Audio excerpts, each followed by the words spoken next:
Narrow Gauge Slabs at Pine Valley Ranch Park is the first approved newly developed climbing crag at Jefferson County Open Space Park since 2015 and is the first climbing area intentionally developed in coordination with the local community. Jeffco Open Space, we're the land managers here, so we're responsible for a really heavy task, and that is to balance conservation with recreation. Since 2015, we've actually had several applications for different new crags within the Jeffco Open Space system. And we've actually denied a lot of those. And the reason is that as we're evaluating new areas, we assess 8 different criteria, and we really want to see high scores on these. And the different criteria that we look at are potential access, environmental considerations, parking, traffic, community impact, organizational impact, the visitor experience, and sanitation management. Luckily, this crag at Narrow Gauge Slabs scored really high on all of these different criteria. So kind of checked all of the boxes that we were looking for. So as far as our role goes, it's really the coordination of the project. We developed all of the signage for it. We hired contractors to come in and do a lot of the base area and erosion mitigation work. We're doing baseline inventories to make sure that over the years we don't see significant adverse impacts to the area. And if we do, we're gonna take a look at it. We're gonna see what we can do to make it a little bit better. The Narrow Gauge Slabs is neat in that it differentiates itself from other areas in the South Platte. The South Platte is a larger climbing area, kind of from Colorado Springs, Pikes Peak region, up into Staunton State Park, has a lot of history. And a lot of the climbs were put up in a different style, ground up. And so the climbs tend to be both difficult and pretty dangerous, where if you fell, you could fall a long way and get injured. And so a lot of the friction slab type climbing that exists in the South Platte is not accessible for newer climbers. And creating a slab within that larger context that does create safer climbing, well-protected leads, gives the opportunity for people to explore and understand that style of climbing, and then maybe move into the South Platte where it gets a little bit more serious and run out, but not have to take those risks right away. This area is a really good area to be developed for climbing. It's a good intro to a lot of South Platte climbing.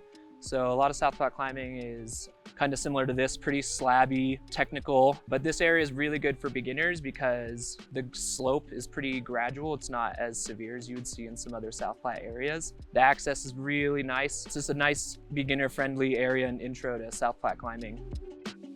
This project was really neat in that it created a new dynamic in the climbing world. Historically, people would go out and find a piece of rock that they like, and they'd put some climbs up on it, but there was no infrastructure in place. There was no sustainable trail. With Boulder Climbing Community, most of the work that we do is responding to crisis as they come up. The trail is eroding out, the hillside is eroding out, the bolts are bad and rusting. And so having a land manager work with the climbing community to create this and be really thoughtful about it will eliminate a lot of that need for kind of emergency action down the road and hopefully save costs and make a really great user experience. It's important to develop sustainably because these routes, once they're up, there is kind of an ethic that once they're up, they stay up. And it is up to the developer to decide where the hardware goes. And if it's not done sustainably, for example, the biggest issue is people develop routes without building trails to them. So if you develop an area, people will come, and if there's no trails, there's going to be a lot of erosion. And so the whole picture needs to be taken into consideration for development. Route development is conservation in that you're putting up routes that are going to be long-lasting. It will last for generations. So it's important that you do it in a sustainable way while thinking about making it as inclusive as possible. So this project allowed us to be very intentional with the entire process. So instead of us being reactive to a climbing area that was already developed, we were able to be proactive. We were able to build everything up front, all the base areas, all the access trails and everything. It also allowed us to develop really good community partnerships and really try to create an inclusive environment around route development, which is a really difficult thing to learn on your own. You need good mentors and people who are responsible and people who respect the processes for this. And that's exactly what we have here. We have all of these people who care so much and want to work with us. And we have just made this into an amazing partnership.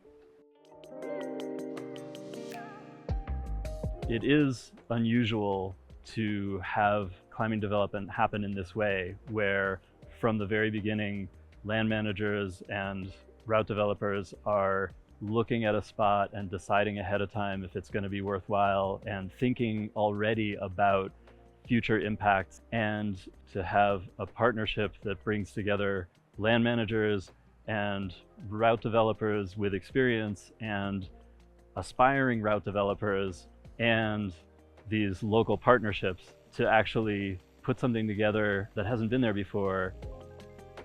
Working with land managers in this process has been amazing because as a climber, I get to really see a much wider perspective on route development.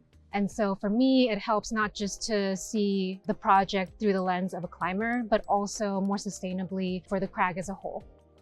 This project is really unique in that there are a wide array of community members and partners that are involved, which is really important. So it's a really highly collaborative project. That being said, it's really important when we do these collaborative projects that they're for the community and by the community. It's really important to have these partnerships because it creates a bond within our community and the climbing community. It really just promotes climbers to steward the lands that they use, and that's kind of what we like to promote in our organization. So it's really great to have these partnerships, and that helps strengthen these bonds between us and the community. Jeffco Open Space's approach to managing decisions about fixed hardware for climbing and new climbing locations has been collaborative and cooperative with local climbers from the get-go. And for this project, right from its inception, we thought about partners. We thought about the local community members and the local organizations and leaders who could bring all of us together to make something like this happen. So we've had involvement from our local climbing organization, Boulder Climbing Community, from the local chapter of national level organizations like the American Alpine Club. We've had involvement from climbing shops like Bentgate Mountaineering in Golden and the Arc'teryx shop in Rhino. And we've had partnerships with local affinity organizations, bringing climbers from all different backgrounds to the project. So we're partnered with Brown Girls Climb, their Colorado chapter. We've had involvement from Latino Outdoors, Cruxing in Color, and it's been really exciting to have so many different partners come together and make all of this happen. This project has been in the works for a number of years. Josh Pollock has been working on the crag and with Jefferson County Open Space to get permission to do the work. He's done a really good job putting together a huge community of folks to do this. And I think that's the really unique part of the project is the community that he's put together. It's planting the seeds for folks to take on kind of a lifetime of, wow, yeah, I can do route development too. In the past 10 years, the number of climbing gyms has doubled, and the climbing community has grown tremendously. Yet there is not enough concerted efforts to bring these new climbers into conservation, stewardship, trail building, and development. So there definitely needs to be more of an effort to make conservation inclusive and accessible for the newer climbers. This project has been instrumental in bringing more representation into conservation.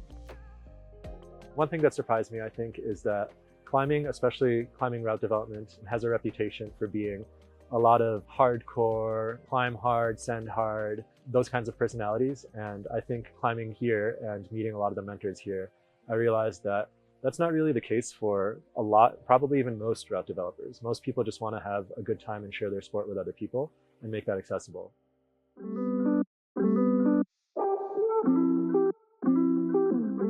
One exciting thing that is happening now is a change in the prevailing culture amongst folks who are creating new climbing routes and are seeking first ascents out there. Right from the get-go in this project, we brought experienced route developers to the table and shared all of our knowledge and made our decisions together and have worked back and forth with each other to mentor a whole new generation of route developers here in designing these climbing routes.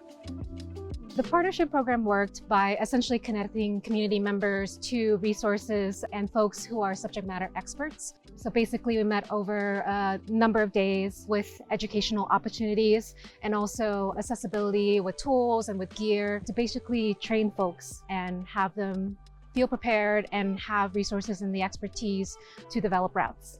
It was really fascinating and I think really awesome in the way that we were connecting people with mentors. This project was not just route development. That would have been easy. You know, any number of these people like Josh or Alan could have knocked this out in a couple of days. But to spend years, you know, making this happen and reaching out to all of the people to get the support to make this happen, and being intentional about including people of all sorts into this project, I think was really special. I think it's important to bring in diverse voices into climbing. For somebody who is not historically part of that group, there's not a good inroad to learn these skills and become somebody who's putting up new routes. And it's critical as climbing becomes more popular and we have greater awareness of our cultural history in the US to bring in all these different pieces and give them an opportunity to be part of. Connecting with affinity groups and communities really matter, because rock climbing and route development has been isolated into a very specific group of folks. And so what we're trying to do is to open that up to folks who might not see themselves route develop initially, but have that curiosity and have that excitement and passion. I think the climbing community is much more diverse now, and it's good to have a variety of folks doing routes. I think having routes that are the classic old school things are great, but I think there's a lot of value in having diversity in the climbs to match the diversity in the community. Representation is really important in route development for me. A lot of the climbing, especially historically in the United States, has been just kind of like a white male dominated sport. And you can see that reflected in a lot of the climbing areas, the names of the climbing areas and the names of the routes in a lot of the climbing areas. And so just as a quick example, I'm Muslim, I grew up Muslim, and there's a really fantastic place in Arkansas called Horseshoe Canyon Ranch. And there's a whole crag there that's called the Prophet, and all of the names of the routes there are just like bigoted towards Muslims. So you have things like Durka Durka and Taliban soup and, you know, things of that nature. And that's not like a great feeling to go into areas and try to enjoy a sport with people that you know, whose company that you enjoy, and then just be faced with things like that. And there's a lot more overt and covert racism everywhere. That really doesn't make the sport feel super welcoming as a whole to people like me and people, you know, of any non-dominant or non-majority class, especially because climbing is becoming so popular and super diverse now too. I think representation matters, not just from the people who are consuming that sport, but the people who are creating that and providing it to others. Affinity groups essentially get involved into this process by bringing in folks in their community who are interested but don't know where to start. And so we provide that resource and the connection with mentors. The Narrow Gauge Slabs project is a really special place because it is a new spot for folks who are beginners to really be able to have the experience to get outside and climb. I did some outdoor climbing that was actually led by a Latino Outdoors volunteer, and just like had the opportunity to be in the outdoors and to get to learn alongside this person who had been doing it for so many years. And so I think being able to take folks out from the Latino Outdoors community who are newer and are interested in this sport would be really incredible. The folks that are involved are very diverse as far as background, age, gender. We really are trying to capture the community in this effort. I think this project has done a really great job incorporating all those factors, and would love to see more of that in the future. The process of bringing everybody together has been really rewarding. It has been such an honor to be able to build something that from the get-go is sustainable, is community-minded, is accessible, and is going to be a really special place for a lot of people. I really hope that this crag is heavily loved and heavily used. I want people to come down here and climb, and I want them to appreciate all of the work that was done by so many different people and so many different partners. I want people to come down here and learn. I also hope that this is the start of kind of the new norm in Jefferson County for how climbing areas are going to be developed. We can go in, we can make sure that the area is going to be sustainable. We want to be proactive about this. So I think this is the beginning of a whole new way of looking at climbing area development.